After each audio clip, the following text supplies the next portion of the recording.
ہمارے کرامت اللہ غوری صاحب نے سارے بڑے بڑے دنیا کے لیڈرز انکلوڈنگ پاکستان کے لیڈرز اور جرنیل اور ان تمام سے بڑے قریبی رقابت ان کی تھی. بڑے قریب سے انہوں نے دیکھا, ان کو بات چیت کی, ایڈوائز کیا ان کو.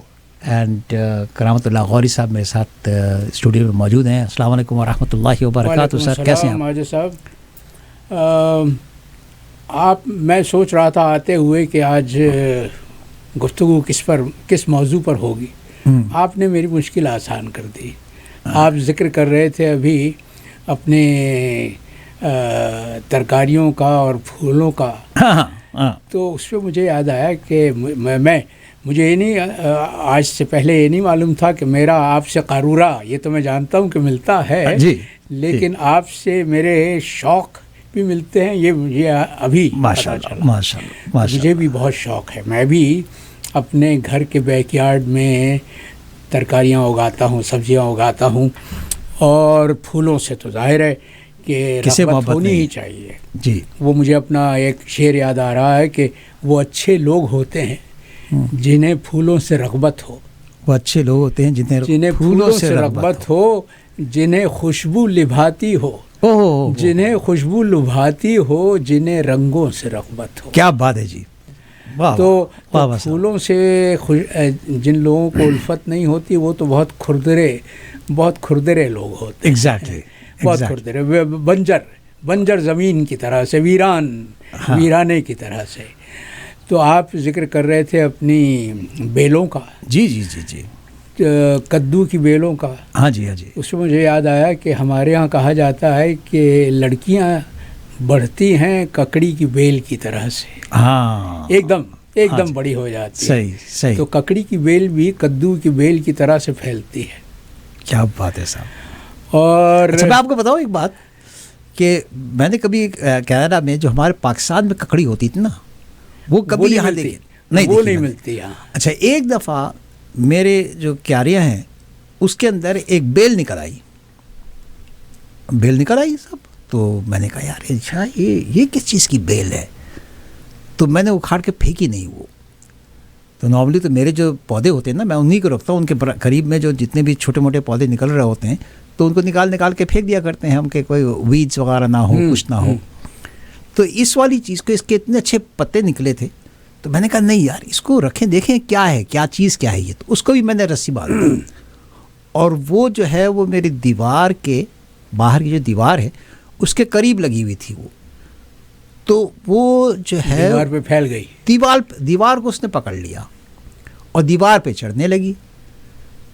تو 1-1.5 مہینہ 2 مہینے گزرے اور کافی لمبی ہو گئی وہ. اور اس کے بعد جو ہے وہ صاحب وہ اس کے اندر پھلانے لگا.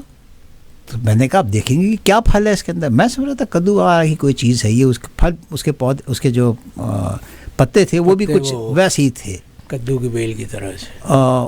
کدو اور کریلے کی بیل کے بیچ پہ اس کے پتے تھے. تو میں نے دیکھا تو تھوڑے دنوں بعد پتہ لگا وہ ککڑیاں نکل آئی ہیں اس میں. واہ. اور میں نے کبھی بھی یہاں پر نہ ہی کینیڈا میں ککڑی کھائی ہے, اور نہ ہی ککڑی کا یہاں پر میں پودا لے کے آیا ہوں, نہ ہی, اور مجھے پتہ بھی نہیں کہ ککڑی کے پودے ملتے ہیں یہاں پر. مگر وہ صاحب نکلے اور بڑا پھل دیا اس نے ککڑی کا. واہ.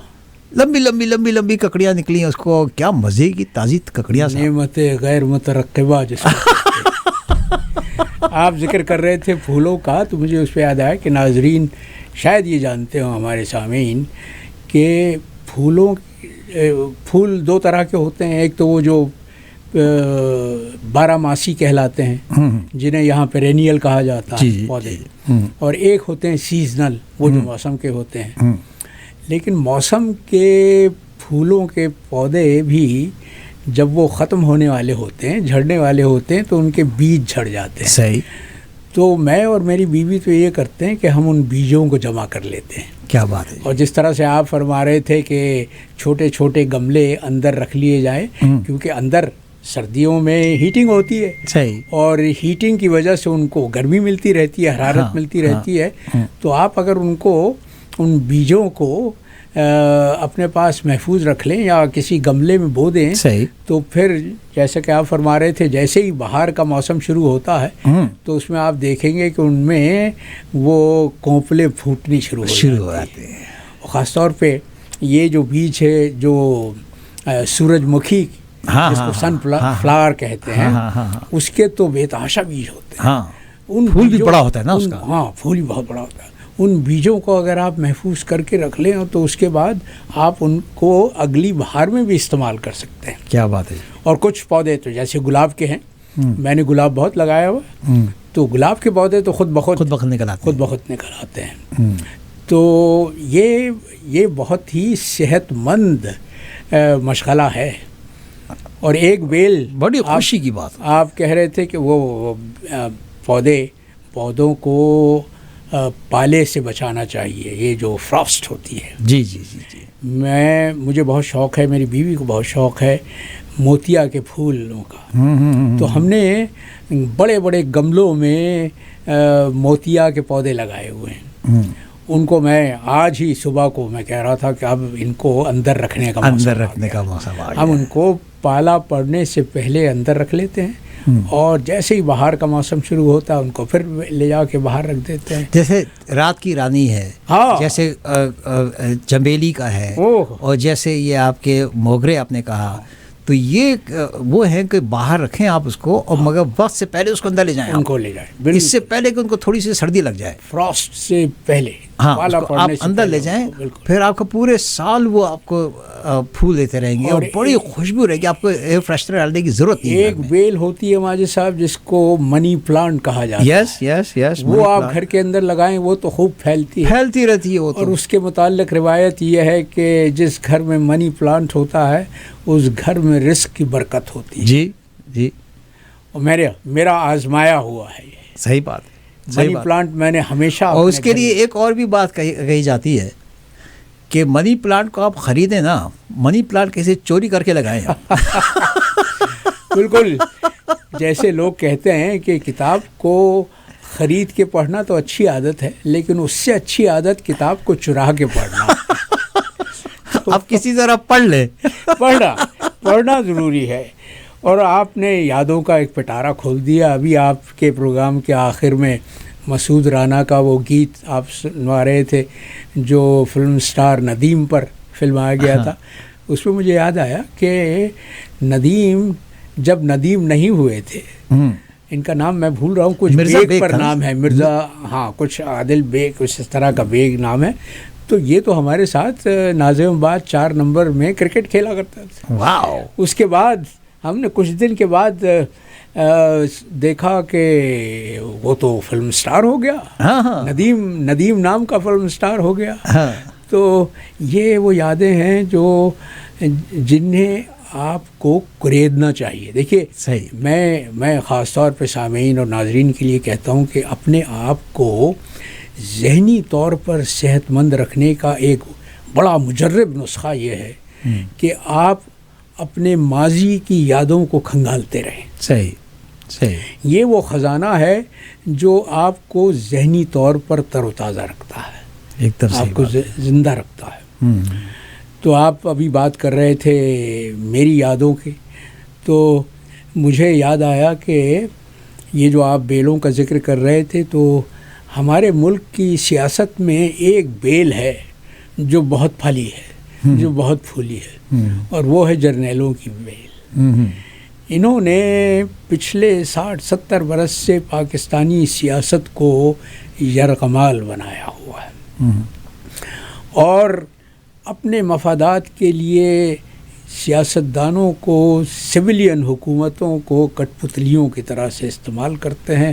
جو ان کے کام کے لوگ ہوتے ہیں ان کو پروموٹ کیا جاتا ہے, جو ان کی رضا سے اتر جائیں, جو ان کی پسند سے اتر جائیں, انہیں پھر وہ جو پاکستان میں ایک محاورہ بہت استعمال ہوتا ہے جسے میں سخت ناپسند کرتا ہوں کہ اسے کھڈا لائن لگا دیا جاتا ہے.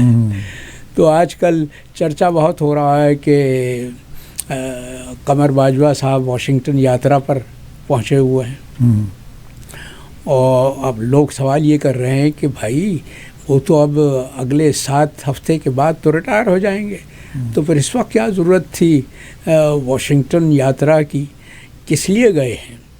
کیا وہاں اپنے دوستوں کو, اپنے خیر خواہوں کو خدا حافظ کہنے کے لیے گئے ہیں, یا ان سے آئندہ کے پروگرام کی جزیات طے کرنے کے لیے گئے ہیں. تو میں نے ابھی جو تازہ ترین، میں نہیں کہہ سکتا کہ اس میں کس حد تک صداقت ہے، کس حد تک وہ اعتبار کرنے کے قابل ہے، لیکن میں نے یہ سنا ہے کہ جنرل قمر باجوہ صاحب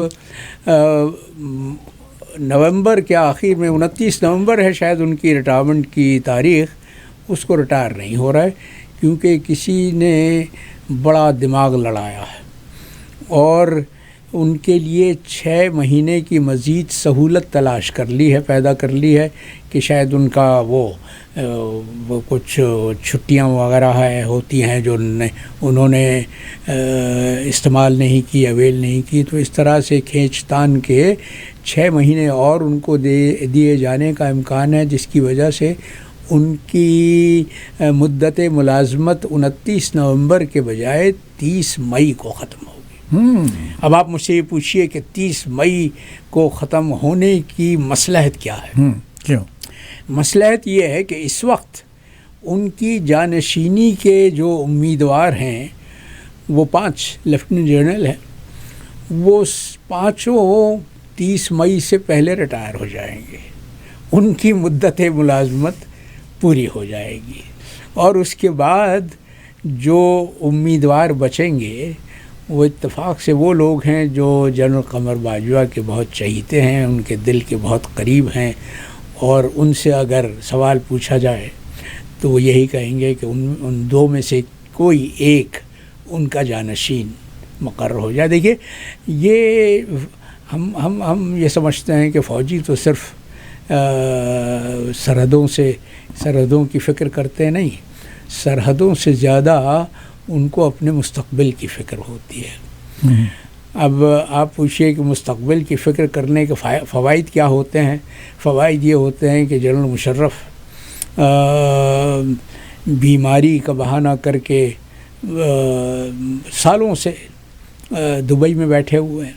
وہ تو واقعی بیمار ہیں، اب تو کئی بیمار ہیں، لیکن جس وقت وہ گئے تھے وہ اتنے بیمار نہیں تھے کہ بیماری کے علالت کا بہانہ بنا کے ان کو ملک سے باہر بھیج دیا جائے. یہ علالت کا بہانہ تو بڑا آزمودہ نسخہ ہے نا پاکستان کی سیاست میں. نواز شریف صاحب 3 سال ہو گئے ان کو، وہ علاج کے بہانے سے گئے تھے، اور علاج تو خیر کسی ایک دن نہیں ہوا ان کا، لیکن 3 سال سے بیٹھے ہوئے ہیں. اور اب تو یہ لگتا ہے کہ ان کی دختر نیک اختر بھی ان سے بہت جلد جا ملیں گی، اس لیے کہ آج کی تازہ ترین خبر یہ ہے کہ مریم نواز کا پاسپورٹ ان کو واپس کر دیا گیا ہے. یعنی ان کے جتنے گناہ تھے وہ تو اسلام آباد ہائی کورٹ پہلے ہی معاف کر چکی تھی، تو اب ان کا پاسپورٹ بھی ان کو لوٹا دیا گیا ہے، تو اب ان کے ملک سے باہر جانے میں تو کوئی رکاوٹ نہیں ہے، کوئی ممانعت نہیں ہو سکتی. اور ویسے بھی ان کے چچا کی حکومت ہے، تو جب چچا کی حکومت ہو تو کس مائی کے لال میں کی مجال ہے کہ وہ ان کو باہر جانے سے روک سکے. تو یہ بھائی صاحب، یہ ہماری جو ملک کی سیاسی تاریخ ہے، میں اکثر یہ سوچتا ہوں کہ کل کا مورخ جب اس دور کی تاریخ لکھے گا تو وہ کیا کہے گا کہ کس طرح سے منصب کو، اپنی کرسی کو، اپنے اقتدار کو اپنے ذاتی مفاد کے لیے استعمال کیا گیا. اور اس میں مجھے یاد آتا ہے کہ پاکستان بنانے والے بابائے قوم نے اپنا جو پہلا خطاب کیا تھا سول سرونٹ سے، تو انہوں نے ایک تو کرپشن کی بات کی تھی، اور دوسرے یہ کہا تھا سرکاری ملازمین سے کہ اپنی کرسی کو کبھی اپنے ذاتی مفاد کے فروغ کے لیے استعمال مت کرنا. انگریزی کی جو اصطلاح بابائے قوم نے اس موقع پر استعمال کی تھی وہ ہے جابری. اور جابری اگر آپ ڈکشنری میں دیکھیں تو ڈکشنری آپ کو یہ بتائے گی کہ جابری اس کو کہتے ہیں کہ آپ اپنے منصب کو، اپنی کرسی کو اپنے ذاتی مفاد کے فروغ کے لیے استعمال کریں۔ تو پاکستان میں گزشتہ 50-60 برس کی تاریخ یہی ہے کہ وہ چاہے جرنیل ہوں، چاہے سیاستداں ہوں، چاہے بیوروکریٹس ہوں۔ مگر غوری صاحب خدا کرائے معاف، یہ پوری دنیا کی سیاست کا وہ نہیں ہے؟ پوری دنیا کے سیاستدان جو ہیں اپنے مفاد کے لیے کام کرتے ہیں پوری دنیا میں۔ آپ کہیں کی بھی سیاست، امریکہ کی سیاست لے لیں، کینیڈا کی سیاست لے لیں، یہ جو کام کریں گے وہ اچھا۔ میں تو ان سیاستدانوں سے جب ملتا رہا ہوں تو میں ان سے مذاقاً یہ کہتا ہوں کہ جب میں آپ کے قریب چل کے آ رہا ہوں نا تو آپ سمجھتے ہوں کہ میرا ووٹ آ رہا ہے۔ Not Abdul Majid Jamal, not a شہری of Canada, not any thing, but میرا ایک ووٹ آ رہا ہے، ٹھیک ہے نا۔ امریکہ میں دیکھ لیں جو وہ کر رہے ہیں، ڈونلڈ ٹرمپ کے خلاف جو باتیں کر رہے ہیں صرف اس لیے کہ ڈونلڈ ٹرمپ کو اگلا، میں تو ڈونلڈ ٹرمپ اور عمران خان کو ایک ساتھ ہی ساتھ سمجھتا ہوں۔ ان کے ساتھ بھی وہی چکر ہو رہا ہے، ان کے ساتھ بھی وہی چکر ہو رہا ہے کہ انہوں نے اپنے millions and millions and millions of dollars اور کتنے ٹائم اور آورز خرچ کر دیے صرف یہ پروف کرنے کے لیے کہ کسی طرح ڈونلڈ ٹرمپ صاحب کو دوبارہ سے الیکشن میں آنے کی اجازت نہ دی جائے۔ ٹھیک۔ اور یہ پچھلے 3 سال انہوں نے جو ہے جناب بائیڈن صاحب نے ان کی دیکھ لیں کہ انہوں نے کیا اچیو کیا ہے پچھلے 2 سالوں میں۔ کچھ نہیں کیا، لیکن ٹرمپ نے جو حرکت کی تھی، آپ اس کو مت بھولیے کہ ٹرمپ نے تو امریکہ کی سیاسی نظام پر وہ ضرب کاری لگانے کی کوشش کی تھی جس کا تصور نہیں کیا جا سکتا کہ امریکہ جیسی پائیدار اور مستحکم۔ میں آپ کو ایک اور یاد دلاتا ہوں جو جارج بش صاحب نے کیا تھا جو ووٹنگ میں آخری وقت تک کا، تو اس کی مثال کہیں ملتی ہے سر آپ؟ نہیں ملتی۔ یہی تو میں آپ سے عرض کر رہا تھا۔ دیکھیے، اپنے مفاد سب کو عزیز ہوتا ہے، بالکل یہ قدرتی بات ہے، لیکن وہ جو حکمرانی کے منصب پر فائز ہو، اسے اگر وہ اپنے ذاتی مفاد کو قوم کے مفاد پر ترجیح دے تو پھر وہ گناہ ہے، پھر وہ زیادتی ہے، پھر وہ اپنے منصب سے غداری ہے، پھر وہ قوم سے غداری کے زمرے میں آتا ہے۔ اور پاکستان کا المیہ یہ ہے کہ ہمارے ہاں عمران سے پہلے جو بھی حکمراں آیا اس نے اپنے مفاد پر قومی مفاد کو قربان کیا۔ انڈیا میں نہیں ہو رہا سر، یہ ہندوستان میں ہو رہا ہے، لیکن دیکھیے ہندوستان، میرا کہنے کا مقصد یہ آپ سے ہے کہ I am not trying to argue with you, مگر میں آپ سے یہ کہہ رہا ہوں کہ سیاستدان ہیں، میں اور آپ سیاست میں کیوں نہیں گئے؟ میری وجہ تو یہ ہے کہ بھئی میں ان کی طرح سے 2 شکل کا مالک نہیں ہوں، ایبسولوٹلی ناٹ، ہے نا۔ تو وہ یہ لوگ جو ہے، جو سیاستدان ہوتا ہے وہ صرف ایک لکیر کا آدمی ہوتا ہے، وہ چاہے آپ دنیا میں کہیں کے بھی سیاستدان اٹھا کے دیکھ لیں، اس کے سب سے اچھی جو اس کی وہ ہے بات، جو ٹو بی اے سیاستدان، جو کنڈیشن ہوتی ہے نا، اوپر سے کنڈیشن آئی ہوئی ہے کہ جو سیاستدان ہوگا وہ سب سے اچھا جھوٹا ہوگا۔ نہیں، وہ تو وہ جھوٹ بولنا۔ یہ فورڈ صاحب نے جب اپنا الیکشن ہارے تو دوسرے دن ABC والوں نے اس کا انٹرویو لیا، مجھے اچھی طرح یاد ہے، I was watching it۔ جب فورڈ صاحب اپنا الیکشن امریکہ کا ہارے تو ان سے کہا گیا کہ تم ایسی کون سی چیز جو دوبارہ اگر تم کو چانس ملے الیکشن کا، جو نہیں ملے گا کبھی بھی، تو تم نے کیا غلط کام کیا اور کیا تم نہیں کرو گے؟ کہنے لگا کہ کون تھے ان کے اگینسٹ جو پریزیڈنٹ بنے تھے، تو وہ انہوں نے کہا کہ کارٹر صاحب آپ ہینری فورڈ کی بات کر رہے ہیں؟ ہاں، کہ وہ انہوں نے مجھ سے اچھا جھوٹ بولا، یہ ان کے ورڈ ہیں کہ انہوں نے مجھ سے اچھا جھوٹ بولا، دیٹس آل دیئر از۔ یہ فورڈ صاحب خود کہہ رہے ہیں کہ انہوں نے میرے سے اچھا جھوٹ بولا اور جیت گئے۔ ہاں، نہیں سیاست مکر و فریب کا کھیل ہے، مکر و فریب کا دوسرا نام سیاست ہے۔ اور بدقسمتی یہ ہے کہ وہ جسے بہترین نظام کہا جاتا ہے، جمہوریت، جمہوریت کی تعریف جو ونسٹن چرچل نے کی تھی وہ یہی کی تھی نا کہ democracy is a bad system of governance except for the fact that there is nothing worse than it. Right. ٹھیک ہے. ایگزیکٹلی. تو جمہوریت تو چیمٹیوں بھرا کباب ہے. میں بالکل آپ سے اتفاق کرتا ہوں. لیکن دیکھیے ایک پائیدار جمہوریت میں اور ایک غیر مستحکم غیر پائیدار جمہوریت میں فرق کیا ہوتا ہے. کینیڈا جمہوریت ہے. یہاں بھی سیاستدان اپنے مفادات کی نگہداشت کرتے ہیں اور اکثر پالیسیاں ایسی بناتے ہیں جن میں ان کو اپنا فائدہ پہنچ رہا ہو, لیکن نظام پر اس سے کوئی فرق نہیں پڑتا. ریاست کا کاروبار چلتا رہتا ہے. اس لیے مجھ پر اور آپ پر اس سے کوئی فرق نہیں پڑتا کہ اوٹاوا میں جو بیٹھا ہوا ہے وزیر اعظم وہ جسٹن ٹروڈو ہے یا ہارپر ہے. اس لیے کہ نظام میری ضروریات پیدا کر رہا ہے. میں جو جمہور ہوں, میں جو اس جمہوریت کا ایک کلیدی عنصر ہوں, میرے مفادات پر پارٹی کی تبدیلی سے یا لیڈر کی تبدیلی سے آنچ نہیں آتی. وہ میرے حقوق پامال نہیں ہوتے, وہ اپنی جگہ مستحکم ہیں اور مستحکم رہتے ہیں. مگر یہ دیکھ لینا آپ, ہم جو ہے اپنے ملک سے یہ کہتے ہیں کہ سب وہ پاکستان سے یہاں آ گئے, امریکہ آ کے ان سے پوچھ رہے ہیں کہ سر نیکسٹ اسٹیپ کیا ہونا چاہیے آپ کا, یا یہ ہم کیا کریں گے. چاہے کوئی سی بھی گورنمنٹ ہو, نام لے لیں آپ سارے گورنمنٹس کے اس سے پہلے جتنے بھی گئے ہیں, وہ سب یس سر آپ کیا چاہتے ہیں, اب ہم کیا کریں آپ کے لیے, مطلب اجازت مانگتے ہیں.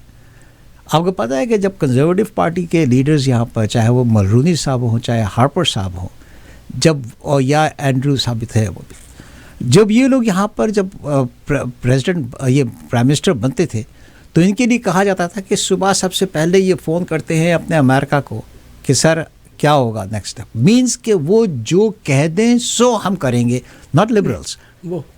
وہ تو صرف وہ بازار کی افواہ تھی. دیکھیے یہ تو کینیڈا جیسا مستحکم ملک, ٹھیک ہے, کینیڈا کے معاشی مفادات امریکہ سے وابستہ ہیں, اس میں کوئی شبہ نہیں. اور آپ دیکھ لیجئے اس ملک کی آبادی کہاں ہے. امریکہ کی سرحد کے 150 کلومیٹر کے اندر پورے ملک کی 90% کی آبادی 90% آبادی ہے. تو اس ملک کے معاشی مفادات امریکہ سے جڑے ہوئے ہیں, 80% ہماری امریکہ سے وابستہ ہیں. تو یہ اگر امریکہ کے سے مشورہ کرتے ہیں تو اس میں کوئی حرج نہیں ہے, اس لیے کہ ملک کے مفادات کو بچانا ہے. ملک کے معاشی مفادات کا سوال کھڑا ہوتا ہے وزیر اعظم کے سامنے جب وہ واشنگٹن سے مشورہ کرتا ہے. لیکن ہمارے ہاں تو صورتحال اس سے بالکل مختلف ہے. ہمارے بھی کہتے ہیں نا کہ بیگرز آر ناٹ چوزرز. ہمارے ہاں نہیں, وہ تو بیگرز آپ نے اپنے آپ کو بنایا ہوا ہے نا. کینیڈا تو بھکاری نہیں ہے. کینیڈا بھکاری نہیں ہے. کینیڈا امریکہ کا معاشی حلیف ہے. اس لیے کہ دونوں ملکوں کو ایک دوسرے سے فائدہ پہنچ رہا ہے. دونوں ملکوں کے مفادات منسلک ہیں, مشترک ہیں. لیکن پاکستان اور امریکہ کے درمیان تو یہ برابری کا رشتہ نہیں ہے. پاکستان اور امریکہ کا مسئلہ تو وہی ہے حاکم اور غلام کا. اور عمران کے خلاف یہ ساری کارروائی کیوں ہوئی ہے؟ اسی لیے ہوئی نا کہ پہلی بار کسی وزیر اعظم کو لیاقت علی خان کے بعد پہلا وزیر اعظم پاکستان کا لیاقت علی خان سے جب امریکہ نے تقاضا کیا تھا کہ امریکہ کو ایئر بیس دی جائے تو لیاقت علی خان نے انکار کر دیا تھا. اور آج یہ کہا جاتا ہے کہ ان کے قتل کی ایک بڑی وجہ یہ تھی کہ انہوں نے امریکہ کو ایئر بیسز دینے سے انکار کر دیا تھا. اس کے بعد آنے والے حکمرانوں نے ایوب خان نے ایئر بیس دی.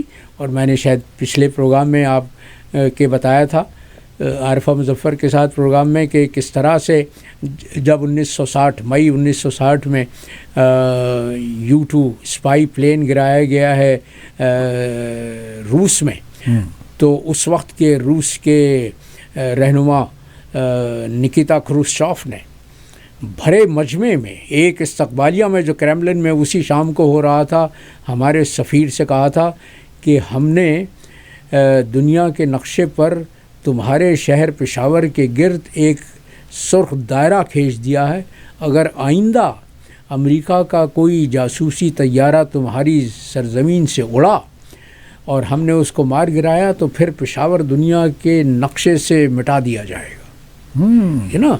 ہمارا تو مسئلہ یہ ہے کہ ہمارے پرویز مشرف نے کیا کیا، انہوں نے تو ایک فون کال پر کولن پال نے اپنی یادداشتوں میں لکھا ہے کہ میں نے جب پرویز مشرف سے فون پر گفتگو کی تو میں یہ سوچ رہا تھا کہ یہ مجھ سے کہیں گے کہ مجھے کچھ سوچنے کے لیے کچھ وقت دیا جائے، میں سوچ کر اور صلاح مشورہ کر کے آپ کو جواب دوں گا. لیکن پرویز مشرف نے تو اسی وقت فون پر کہا کہ yes we are prepared to consider all your demands. تو جہاں پر یہ عالم ہو ذہنی غلامی کا، میں اسے کہتا ہوں ذہنی پسماندگی، کہ آپ ایک طاقت کے جو جس سے آپ کو فیض کم پہنچا ہے، نقصان زیادہ پہنچا ہے، اس کے مطالبے پر آپ ایک فون کال پر اپنے ملک کو اس کے حوالے کر دیں. عمران خان کے خلاف یہ ساری مہم کیوں شروع کی گئی؟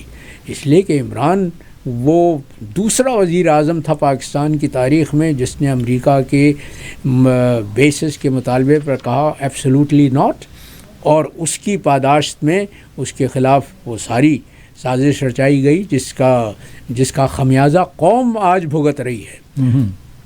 آج پاکستان میں جو مہنگائی کا عالم ہے سب کو معلوم ہے.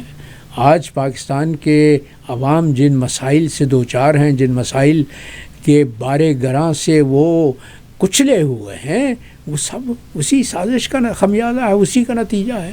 وہ جیسے ہم کہتے ہیں fall out, it's all because of that conspiracy. اور آج بھی وہ تاریخ جاری ہے.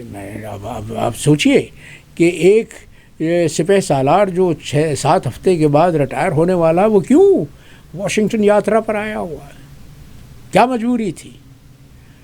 یقین اس سے تو ظاہر ہے کہ ذہن میں یہی شبہ پیدا ہوتا ہے نا کہ وہ آئندہ کے لائحہ عمل کے لیے مشورہ کرنے کے لیے آئے ہیں. آپ کے عمران خان صاحب کو تو آج معاف کر دیا گیا نا. عدالت اسلام آباد ہائی کورٹ نے شاید عدالت نے یہ سوچا کہ ایک ایسا فیصلہ جس پر پوری قوم برافروختہ ہے، جس پر پوری قوم میں ہاہاکار مچی ہوئی ہے، مریم نواز کے خلاف جو کے حق میں جو فیصلہ دیا گیا ہے اسلام آباد ہائی کورٹ نے، تو اس کا شاید اس کی کچھ تلافی کرنے کے لیے آج عمران خان کے خلاف جو توہین عدالت کا مقدمہ تھا وہ خارج کر دیا گیا ہے. وہ خارج کر دیا گیا ہے. تو عمران کے سر سے ایک بوجھ تو ہٹ گیا، لیکن اس کے ساتھ اب کیا ہے، یہ جو موجودہ حکومت ہے جسے پاکستان میں امپورٹڈ حکومت کہا جاتا ہے، اس نے اب عمران اور ان کے ساتھیوں کے خلاف بغاوت کا مقدمہ کرنے کا، پاکستان سے غداری کا مقدمہ کرنے کا فیصلہ کیا ہے. آپ کو معلوم ہے؟ اور کس بات پہ کیا گیا ہے؟ وہ جو سائفر ٹیلی گرام جو واشنگٹن سے ہمارے سفیر نے بھیجا تھا، وہ اس کی جو کاپی وزیر اعظم کے دفتر میں تھی وہ غائب ہو گئی ہے. تو اب یہ حکومت یہ کہہ رہی ہے کہ وہ غائب کرنے والا عمران تھا اور یہ سائفر ٹیلی گرام لاپتہ ہو گیا ہے، غائب ہو گیا ہے، یہ پاکستان سے غداری ہے، لہٰذا غداری کے لیے مقدمے کی تیاری کی جائے عمران خان کے خلاف. دیکھیے آج میں سن رہا تھا وہ ARY پر وسیم بادامی کا پورا پروگرام ہی اسی موضوع پر تھا. سائفر ٹیلی گرام کے متعلق قوم میں اتنا ذہنی انتشار پھیلا دیا گیا ہے کہ وہ بہت ہی گنجلک سا ایک معمہ بن کے رہ گیا ہے. حالانکہ بہت صاف بات ہے. دیکھیے میں چونکہ خود سفیر رہا ہوں، 36 برس میں نے سفارتکاری کی ہے، تو ہمارے ہاں یہ معمول کی بات ہوتی ہے کہ جب ہمارا سفیر کسی غیر ملک میں حکومت کے کسی عہدیدار سے ملتا ہے اور اگر اس ملاقات میں ایسی باتیں ہوتی ہیں جو حکومت پاکستان کو معلوم ہونی چاہیے، تو سفیر اس کے لیے خفیہ ٹیلی گرام کا وسیلہ استعمال کرتا ہے، جسے سائفر ٹیلی گرام کہا جاتا ہے۔ وہ سائفر ٹیلی گرام جب آتا ہے تو اس پر باقاعدہ اس کے نیچے جو متن ہوتا ہے وہ تو اوپر ہوتا ہے، لیکن اس کے نیچے ایک پوری ڈسٹریبیوشن لسٹ ہوتی ہے صحیح کہ یہ تار کن کن عہدیداروں کو بھیجا جا رہا ہے۔ اس میں صدر مملکت ہوتا ہے، وزیر اعظم ہوتا ہے، وزیر خارجہ ہوتا ہے، فارن سیکرٹری کو تو ایڈریس کیا جاتا ہے، اس لیے کہ سفیر جب بھی اپنی تمام رپورٹیں سیکرٹری خارجہ کے نام سے بھیجتا ہے۔ سیکرٹری خارجہ کا نام ہوتا ہے، چیف آف آرمی اسٹاف کا نام ہوتا ہے، DGISI کا نام ہوتا ہے، تو یہ ساری ڈسٹریبیوشن ہوتی ہے۔ تو اب یہ جو واویلا مچایا جا رہا ہے اس بدذات حکومت کی طرف سے کہ سائفر ٹیلی گرام چوری ہو گیا، ان کا وہ عوام کو یہ تاثر دینے کے لیے کوشش کر رہے ہیں کہ وہ تو جو سائفر ہی تھا وہی غائب ہو گیا، اب معاملہ کیسے چلے گا؟ بھائی اس کی اصل کاپی، اس کی جو اصل متن ہے وہ تو دفتر خارجہ کے آرکائیو سے محفوظ ہوتا ہے۔ اس کی کاپی صدر علوی کے پاس بھی ہے، صدر علوی نے اس کی ایک کاپی چیف جسٹس اسلام آباد پاکستان سپریم کورٹ کو بھجوائی ہوئی تھی، ان کے پاس ہے، پاکستان آرمی کے چیف آف اسٹاف کے پاس ہے، DGISI کے پاس ہے۔ تو یہ کیا واویلا آپ نے مچایا ہوا ہے کہ وہ سائفر غائب ہو گیا؟ سائفر اگر وزیر اعظم کے دفتر سے غائب ہوا ہے تو جس عمران خان پر الزام لگایا جا رہا ہے اس کو تو منصب وزارت چھوڑے ہوئے 7 مہینے ہو گئے، 6 مہینے ہو گئے ہیں۔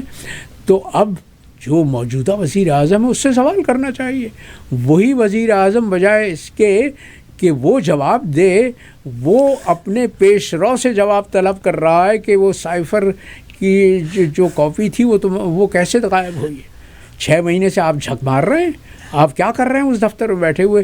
اس دفتر کی میں آپ جو گفتگو کرتے ہیں، جو فون پر آپ بات کرتے ہیں، اس کی ریکارڈنگ اب دنیا بھر میں عام بک رہی ہے، علم نشرہ ہو رہی ہے۔ تو کیا حال ہے آپ کی حکومت کا؟ وہ کل میں ایک اخبار کے لیے کالم لکھ رہا تھا تو میں نے کہا کہ یہ لکھا کہ ہم بچپن میں اسکول میں بہت سے محاورے سنا کرتے تھے، تو یہ جب محاورہ میں نے سنا تھا اندھیر نگری چوپٹ راج تو سمجھ میں نہیں آیا تھا، اس لیے کہ وہ جو پاکستان تھا، پاکستان کی آزادی کے بعد کے ابتدائی سالوں کا پاکستان، وہ تو بڑا امن اور چین کا پاکستان تھا۔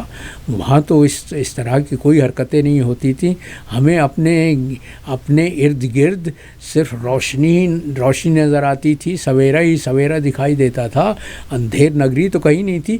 تو ہمارے اس وقت کے ذہن، ظاہر بچپن کا دور تھا، تو یہ سمجھ نہیں پاتے تھے کہ اندھیر نگری کیا ہوتی ہے۔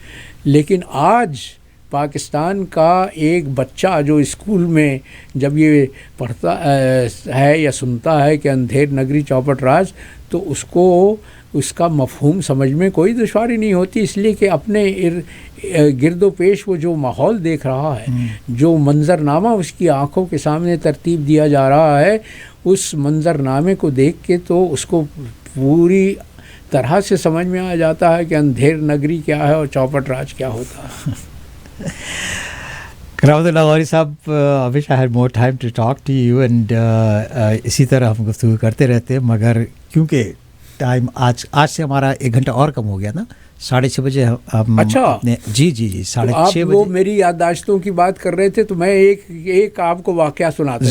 ضرور پرویز مشرف کا ذکر ہو رہا تھا، تو پرویز مشرف صاحب نے جب نواز شریف کا تختہ الٹا ہے 12 اکتوبر 1999 کو، جی تو اس کے 10 دن کے بعد وہ ترکی تشریف لے آئے تھے۔ اچھا میں اس وقت ترکی میں پاکستان کا سفیر تھا، اور ترکی آنے کی ان کی جو توجہ یہ تھی کہ انہوں نے اپنے لڑکپن کے 7 برس انقرہ میں گزارے تھے.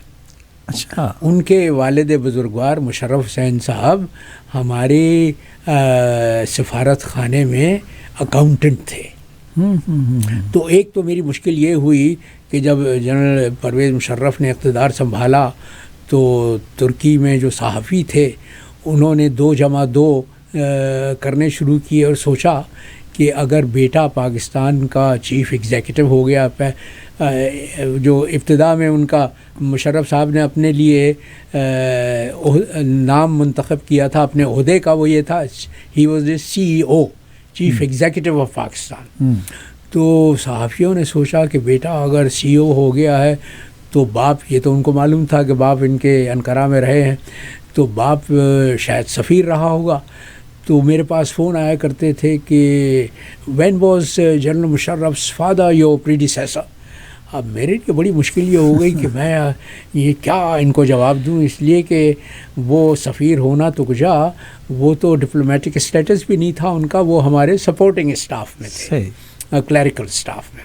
تو خیر اس کے بعد میں نے میرے ذہن نے اختراع یہ کی کہ میں نے جواب میں یہ کہنا شروع کر دیا کہ he was our accounts manager, کیونکہ مینیجر سے کچھ زیادہ وزن آ جاتا ہے آپ کے بعد میں.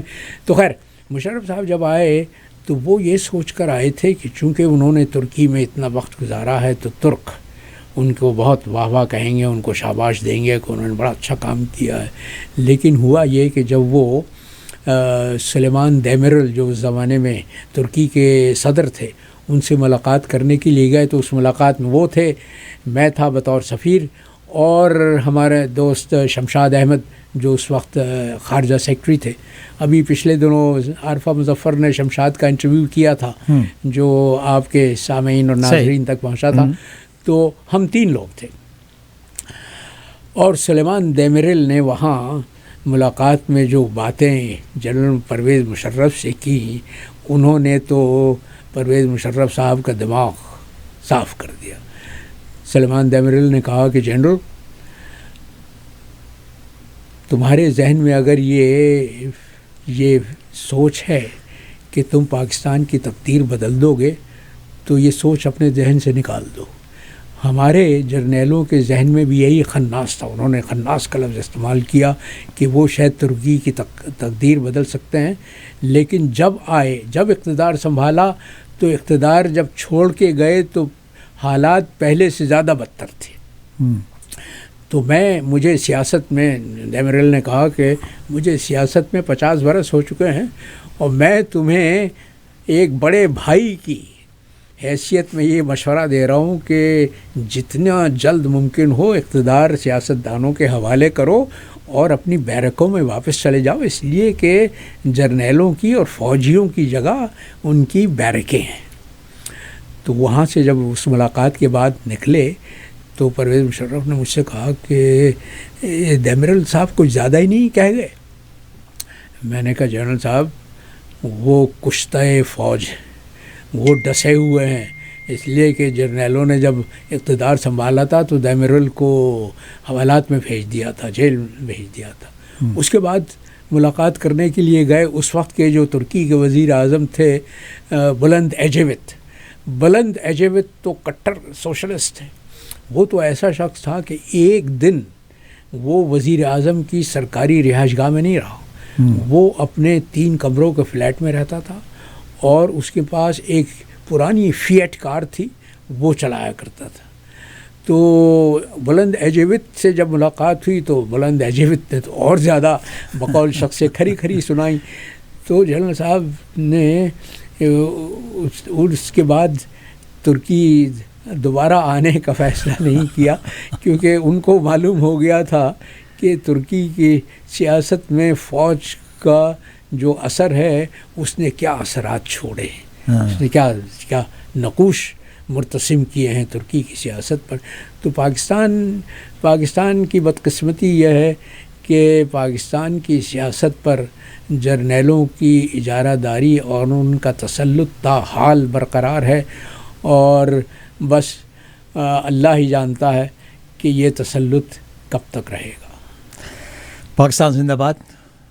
الحمدللہ وہ کہتے ہیں نا کہ 27ویں رمضان کو بنا تھا تو انشاءاللہ تعالیٰ اس کو کچھ نہیں ہوگا. ہاں نہیں وہ تو اکثر لوگوں سے یہ کہتے سنا گیا ہے کہ پاکستان کو دیکھ کر اور پاکستان کے حالات کو دیکھ کر یہ یقین ہو جاتا ہے کہ اللہ ہے. ہاں اس لیے کہ پاکستانیوں نے تو اپنے ملک کو تباہ کرنے میں کوئی کسر نہیں اٹھا رکھا. مگر جس کے اللہ ہی ہے جو اس کو بچائے. جس کے پیچھے اللہ ہو اس کو کون سکے. جیسے اللہ رکھے اسے کون جسے اللہ رکھے اسے کون سکے. Not to worry about it. Pakistan زندہ باد. کرامت اللہ غوری صاحب زندہ باد. الحمدللہ.